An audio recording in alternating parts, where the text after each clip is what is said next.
नमस्कार दोस्तों, आज आपका फिर से स्वागत है एक नॉलेजेबल वीडियो में। आज हम एक इंटरेस्टिंग टॉपिक के बारे में बात करने जा रहे हैं।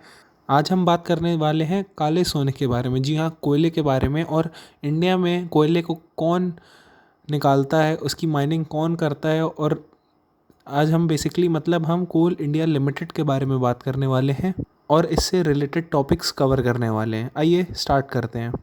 और अगर अभी तक चैनल को सब्सक्राइब नहीं किया है तो प्लीज़ सब्सक्राइब।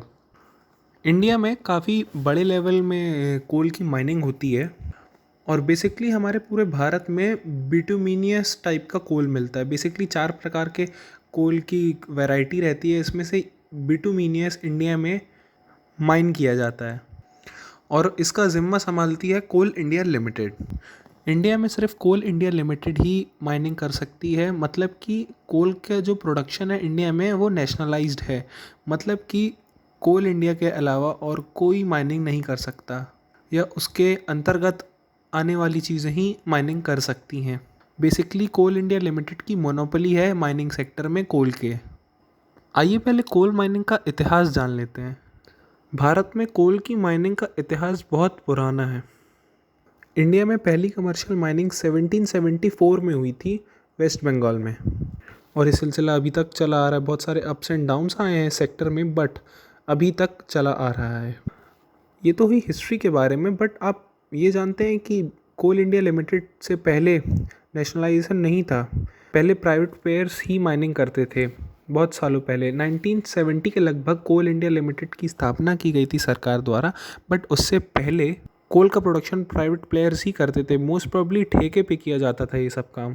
कोल इंडिया की ज़रूरत क्यों पड़ी गवर्नमेंट को? गवर्नमेंट ने चेक किया काफ़ी सालों से ये नोटिसेबल भी था कि बहुत ज़्यादा वेस्टिंग होती है। जो प्राइवेट प्लेयर्स होते हैं वो बहुत फालतू तरीके से माइनिंग करते हैं, बहुत इनसाइंटिफिक वे में माइनिंग करते हैं, रूल्स नहीं फॉलो करते, प्रोसीजर नहीं फॉलो करते हैं, बहुत सारा करप्शन होता है इसमें। जो कोल एक रिसोर्स के तौर पे अवेलेबल है उसका अच्छे से यूज़ नहीं हो पाता था। सेफ्टी स्टैंडर्ड्स ज़ीरो थे उस समय, मज़दूरों को बहुत परेशानी हुआ करती थी। अच्छे से इन्वेस्टमेंट नहीं हो पाता था गवर्नमेंट का भी, और बहुत सारी चीज़ें थी लोकल मुद्दों की भी।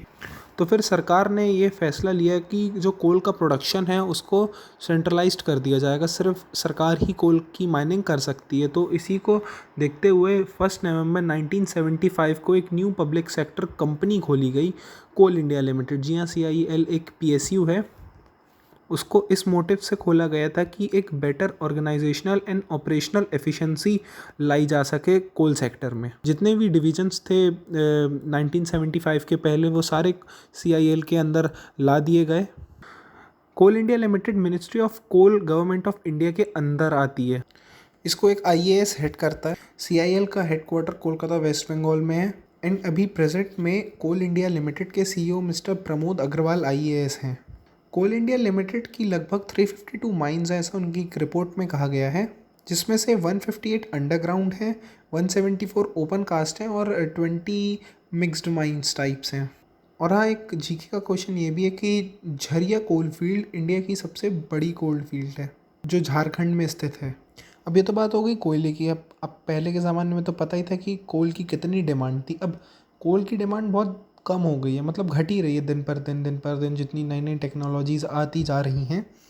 तो सवाल ये उठता है कि अब CIL का कोई भविष्य है क्या आगे चल के? 10 साल बाद, 20 साल बाद कुछ भविष्य है क्या, या गवर्नमेंट इसको भी प्राइवेट कर देगी कुछ दिनों बाद?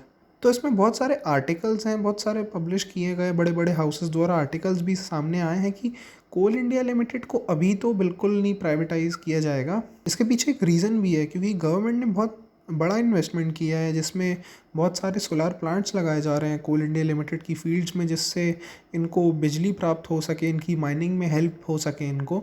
और हाँ, एक अनुमान, एक अंदाज़ा ये भी लगाया गया है कि, और एक स्टेप भी है, मतलब ये कि इंडिया कोई अलग से कोल पावर प्लांट्स नहीं बनाएगा, न्यू कोल पावर प्लांट नहीं बनाएगा, पर तब भी 2030 में अबाउट इंडिया में जितनी भी इलेक्ट्रिसिटी प्रोड्यूस होगी आधी कोल से ही आएगी। मतलब इतनी जल्दी हमारा कोयले से पीछा नहीं छूटने वाला। तो इसका ये मतलब साफ साफ है कि CIL अभी प्राइवेट नहीं होगी और CIL अपना काम अच्छे से करती जाएगी। तो ये बेसिक नॉलेज था कोल के बारे में और CIL के बारे में। अगर वीडियो पसंद आई है तो please subscribe to my channel. Thank you.